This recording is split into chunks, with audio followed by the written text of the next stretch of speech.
예, 보신 것처럼 대통령과 검찰총장의 면담에서 김호수 검찰총장은 검수완박은 국민들에게 큰 피해를 줄 것이라고 설득했습니다만 대통령의 반응은 사실상 여당의 손을 들어주는 것이었습니다.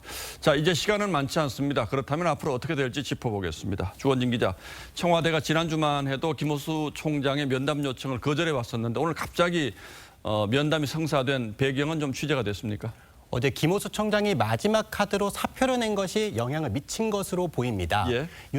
문 대통령은 김 총장 사표를 반려한 뒤 바로 면담에 응했습니다. 청와대 관계자도 임기가 보장된 검찰총장이 사표를 제출했기 때문에 반려했다고 설명했는데요. 예. 문 대통령이 전임자인 윤석열 당선인에 이어 자신이 임명한 김호수 총장까지 연거푸 사표를 내는 상황에서 부담을 느꼈을 것이라는 해석이 가능합니다. 예, 그러니까 면담까지 받아주지 않는 건 좀 부담스러울 수 있다. 그러니까 면담까지는 받아주면서 검수완박은 불가피하다. 이렇게 김 총장을 도리어 설득한 걸로 봐야 되겠군요. 네, 일단 그렇게 보입니다. 만약 문 대통령이 김 총장의 사표를 반려하면서 검수완박 처리에 속도 조절이 필요하다. 이런 메시지를 냈다면 민주당도 한풀 꺾일 수도 있던 상황입니다. 예. 하지만 문 대통령은 역사적으로 검찰 수사가 항상 공정했다고 볼 수 없기 때문에 법제화와 제도화가 필요하다고 강조했습니다. 결국 민주당이 추진하는 검수완박 입법 움직임에 힘을 실어준 것 아니냐는 분석이 나옵니다. 자, 그렇다면 결국 김 총장의 사퇴 배수진은 실패했다고 보고 검찰이 생각하는 다음 스텝은 뭐가 있습니까? 네, 검찰은 차선책으로 박병석 국회의장의 역할을 기대하고 있는데요.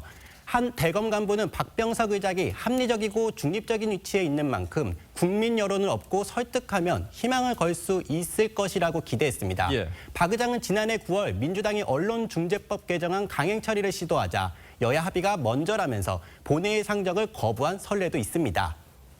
자, 그러나 지금 여당의 기세를 보면 박병석 국회의장이 이제 민주당 소속 아니겠습니까? 박병석 국회의장이 과연 그렇게 해줄지 저는 개인적으로 큰 의문이 있습니다. 그런데 만약 강행을 한다고 하면 검찰은 또 다른 어떤 카드를 준비하고 있습니까? 네, 마지막 카드로 이 법안을 헌법재판소로 가져가는 것이 남았습니다. 대검은 검사의 영장 청구권을 명시한 헌법 12조 3항이 수사 주체를 검사로 명시한 것이라며 예. 헌법 세원을 낼 방침입니다. 또한 헌재의 이른 결정을 받기 위해 가처분 신청을 하는 등 가능한 법적 조치는 모두 하겠다는 방침입니다. 자, 어쨌든 윤석열 정부가 탄생하더라도 이 문제를 둘러싼 논란이 상당 기간 가겠다 이런 생각이 드는군요. 예, 주원진 기자 잘 들었습니다.